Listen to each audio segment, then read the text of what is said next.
Nous célébrons aujourd'hui un très grand mystère, le mystère de l'épiphanie du Seigneur. Nos frères orthodoxes, nos frères orientaux appellent ce mystère la théophanie du Seigneur.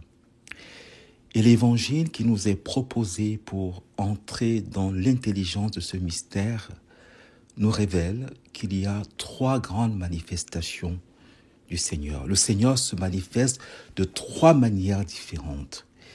Et les trois à la fois, vont constituer ce que nous pouvons appeler l'identité du catholicisme. Catholique, kataolos, veut dire selon le tout, et le tout ici, c'est les trois grandes manifestations du Seigneur, les trois grandes théophanies que le grand théologien Thomas d'Aquin a appelé, et toute la tradition de l'Église avec lui, les trois sagesses bibliques. Les trois manières dont Dieu se manifeste aux hommes. Nous sommes catholiques parce que nous accueillons les trois manières dont Dieu se manifeste à toute l'humanité. Ces grandes manifestations qui sont donc les trois sagesses sont la sagesse philosophique, on le verra dans l'Évangile, la sagesse théologique et la troisième sagesse qui est la sagesse le don du Saint-Esprit qu'on appelle la sagesse mystique.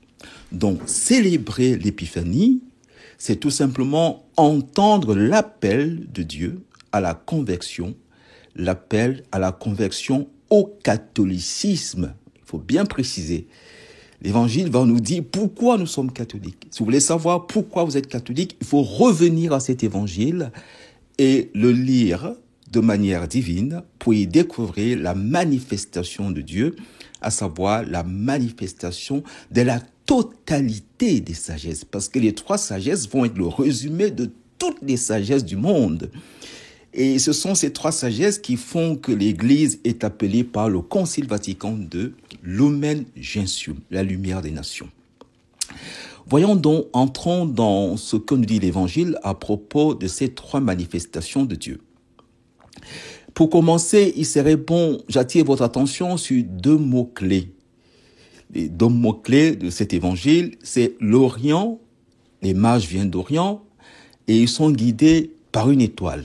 Avant de revenir sur ces mots-clés, lisons la fin de l'évangile. Alors, ils retournèrent chez eux, avertis en songe de ne pas retourner chez Hérode. Ils retournèrent dans leur pays par un autre chemin. C'est vrai, on ne peut pas rencontrer Jésus et reprendre le même chemin. Ils retournèrent chez eux par un autre chemin. En parlant de ce mystère d'un autre chemin avec Nicodème, Jésus appelle cela naître de nouveau, l'homme nouveau. Rencontrer le Christ est une nouvelle naissance. Mais la version grecque de cette nouvelle naissance, de ce retour par un autre chemin vers leur pays, la version grecque a quelque chose de mystérieux. Elle dit exactement ceci: anakorezan esten koran oton. On n'a pas besoin de connaître le grec pour reconnaître l'étymologie. Anakorezan est l'étymologie d'anacorrect, c'est-à-dire le désert. Autrement dit, la dernière phrase de l'évangile nous dit: ils se retirèrent dans le désert, c'est-à-dire dans leur propre cœur, selon la prophétie d'Osée, mon épouse infidèle, je vais la conduire au désert et là, je parlerai à son cœur. Et quand Dieu nous conduit au désert, il nous révèle les trois sagesses. Le désert est donc le lieu de notre rencontre avec celui qui vient éclairer toutes les nations à travers les trois sagesses. Commençons donc par la première sagesse qui est manifestée dans cet évangile, c'est qu'il vient d'Orient. Donc pour le catholique, il est important de savoir que nous venons d'Orient, à savoir ce monde a un sens, ce monde a une source qui est l'Orient. S'il n'y a pas d'Orient, on est désorienté. Le catholique n'est pas désorienté. Et il est conduit par une étoile qui est son intelligence. Sans étoile, on est dans le désastre. Le catholique n'est pas dans le désastre.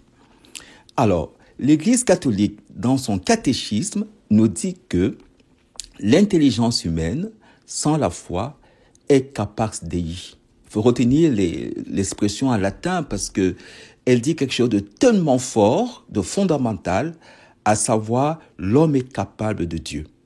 L'homme est capable de Dieu parce que les mages, en regardant, en scrutant les étoiles, ont vu l'étoile qui annonçait celui qui est à l'origine et au terme de tout, celui qui est l'alpha et l'oméga. Et ils vont se mettre en route vers sa rencontre. Donc la première sagesse, la première étape, c'est que l'Église catholique célèbre la noblesse de l'intelligence humaine, parce que l'intelligence humaine, laissée à elle-même, est capable de remonter jusqu'à Dieu. Comment cela? Parce que l'intelligence va lire toutes les réalités qui nous entourent de l'intérieur, intus legere, c'est l'étymologie du mot intelligence. C'est ainsi que les mages, en lisant de l'intérieur le monde, ont découvert qu'il y a un auteur, que le monde n'est pas le fruit du hasard, le monde n'est pas éternel puisqu'il existe depuis 13,81 milliards d'années. Le monde a une source. Et cette source, c'est l'être premier que les traditions religieuses appellent le Dieu créateur.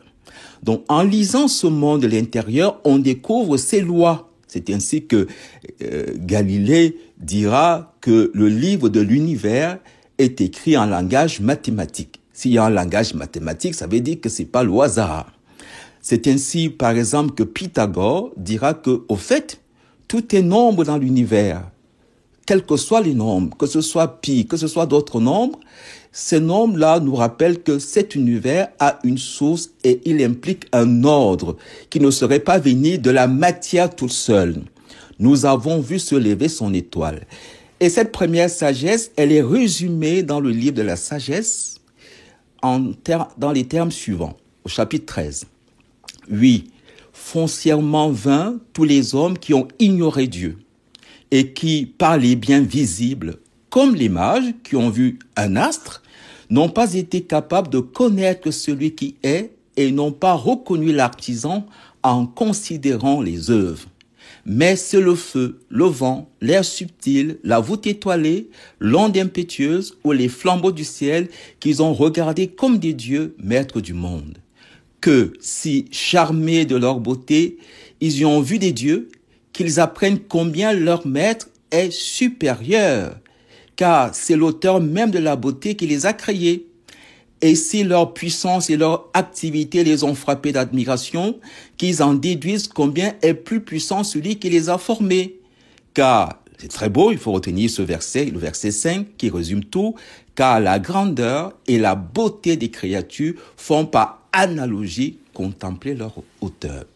Et il faut nous rappeler que cette sagesse philosophique, le fait que notre intelligence est capax Dei, c'est la première affirmation du catéchisme de l'Église catholique, est la première étape des mages. Ils ont vu une étoile, le monde est orienté, le monde n'est pas désorienté, le monde n'est pas un désastre, il y a un Orient et un Astre qui gouvernent ce monde, et qui fera dire d'ailleurs à Einstein, écoutez ce que dit Einstein qui est très beau, tous ceux qui sont sérieusement impliqués dans la science finiront par comprendre qu'un esprit se manifeste dans les lois de l'univers, un esprit immensément supérieur à celui de l'homme. Donc l'intelligence qui sert à lire de l'intérieur nous permet donc de découvrir les lois de l'univers et de découvrir que ces lois ont un auteur. Ce monde ne peut pas être le fruit du hasard, ce monde ne peut pas être éternel. D'ailleurs, le pasteur disait « trop peu de science et loin de Dieu ». Tous ceux qui sont sérieusement impliqués dans la science finiront par comprendre. Donc, première sagesse que les mages viennent nous rappeler, c'est que notre intelligence, laissée à elle-même, est capable de remonter à Dieu. Donc, ils vont arriver vers celui qui est Dieu, ils vont vouloir se prosterner, ils vont chercher à se prosterner devant lui, disent-ils, en partant de chez eux. Et quand ils arrivent, ils offrent 3 présents. Ils offrent l'or. L'or, c'est le symbole de l'intelligence contemplative, d'après ce que dit Aristote. Onus en intelligeia ostophos, quand l'intelligence est en acte, quand l'intelligence connaît la vérité, elle est comme le feu, elle est comme de l'or. Ils vont offrir la myrrhe. La myrrhe Ils vont offrir d'abord de l'encens. L'encens, c'est le symbole de l'adoration. Quand ils vont découvrir l'être premier, ils vont se prosterner devant lui et reconnaître que c'est lui qui est la source de tout, celui qui est l'alpha et l'oméga. Et l'adoration consiste tout simplement à reconnaître l'auteur, c'est-à-dire celui qui est à l'origine des lois que nous avons découvertes de l'intérieur. Et après avoir découvert les lois de l'intérieur, on fait une relecture. C'est très beau parce que le mot religion veut dire relire. Nous sommes ici dans le lien étroit, l'alliance qui est entre l'intelligence et la religion. Notre monde autour de nous, notre univers dans sa beauté, nous rappelle l'alliance entre l'intelligence et la religion. L'intelligence, la lecture de l'intérieur, la religion, la relecture à partir de celui qui est l'être premier. C'est bien la révélation de Dieu à Moïse, je suis, qui est venu mettre de l'ordre dans la cosmologie ou dans la cosmologie ou dans la cosmogonie ou dans la mythologie, en nous rappelant tout simplement que le problème de Dieu se pose à partir de l'intelligence face à l'être. C'est un problème de vérité. Et ils vont offrir en troisième lieu la myrrhe, qui est ce dont on se sert pour embaumer les corps. Celui qui a découvert Dieu par son intelligence contemple Dieu, c'est de l'or, il lui offre de l'or, adore le Dieu unique, il n'y a qu'un seul être, un seul Orient, un seul astre, c'est lui, c'est l'adoration, reconnaître qu'il y a une seule source, l'un, et finalement, lui remettre sa vie.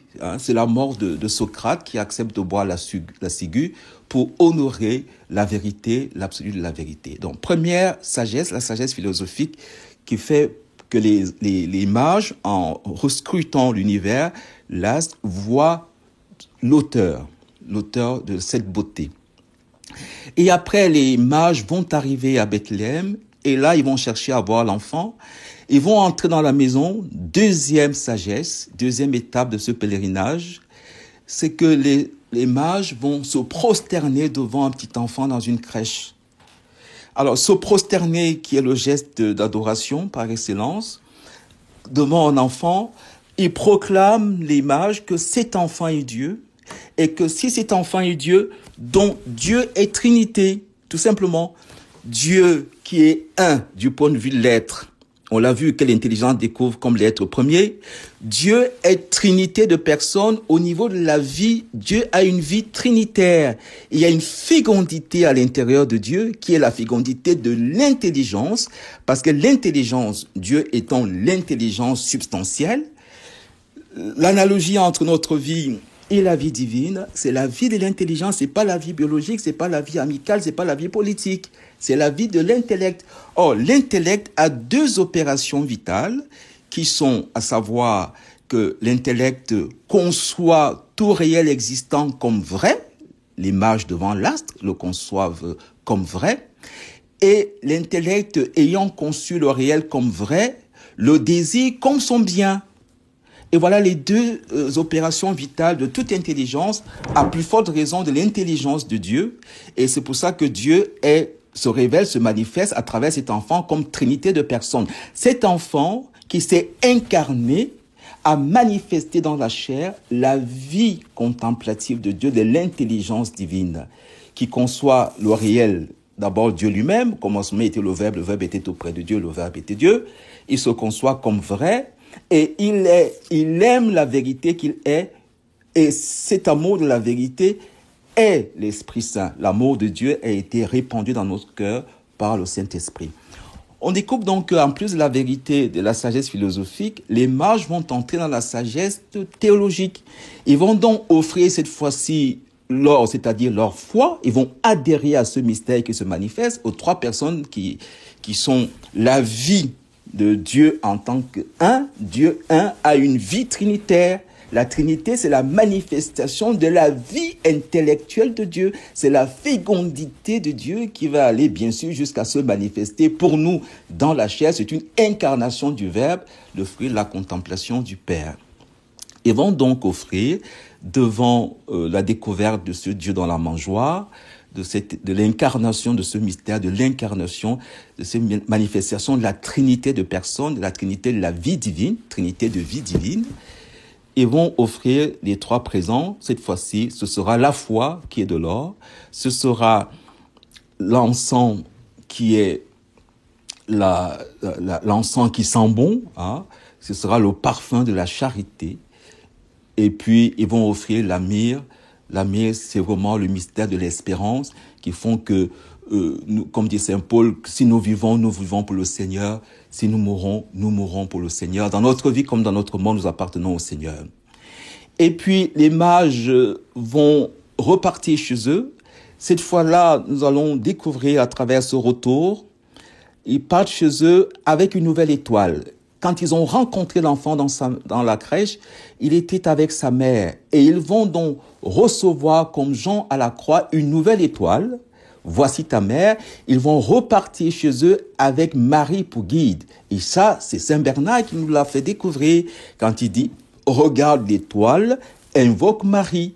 Et finalement, quand les mages se prosternent devant l'enfant, ils vont offrir les 3 présents, la foi, l'espérance et la charité.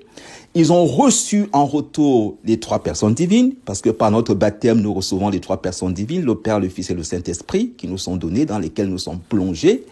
Et pour finir, Dieu nous donne Marie. Et Marie nous apporte un nouveau regard sur Dieu, qu'on va donc appeler la théologie, on va appeler la sagesse mystique, à savoir que Dieu se manifeste finalement comme celui qui s'est tellement donné à chacune de ses créatures pour faire de chacune de ses créatures son Dieu. C'est bien ce que Jésus nous annonce en disant, si quelqu'un croit en moi, il fera les mêmes choses que moi, il en fera même de plus grandes. Qui fait que Marie est à la fois mère de Dieu et mère de l'Église. Donc nous avons les 3 étapes. 1, l'intelligence qui découvre que Dieu existe, Dieu est un. La foi qui nous révèle que Dieu est trinité de personnes, c'est-à-dire Dieu a une vie trinitaire, c'est-à-dire la perfection de la vie de l'intelligence, et finalement Dieu qui se fait enfant de l'homme. En ces temps qui sont les derniers, il est né d'une femme, et il nous demande de faire pour lui ce que lui il a fait pour nous. Marie va faire pour son Dieu ce que Dieu fait pour nous, et c'est dans cette vie mystique, contemplative, dans son sommet, que Marie va donc nous initier, que Marie va nous former. Marie qui s'est manifestée, il y a eu une très grande manifestation de Marie, de Dieu à Kibeho, où elle s'est présentée comme la mère du Verbe, dont nous sommes appelés, à la conversion de l'intelligence en Dieu, la conversion qui est aussi l'adhésion de notre foi, l'adhésion de la foi, et aussi finalement la responsabilité que Dieu nous donne sur lui. Donc, cette fête de la théophanie nous rappelle qu'il y a donc les 3 grandes manifestations de Dieu qui font l'identité de l'Église catholique, l'Église des 3 sagesses.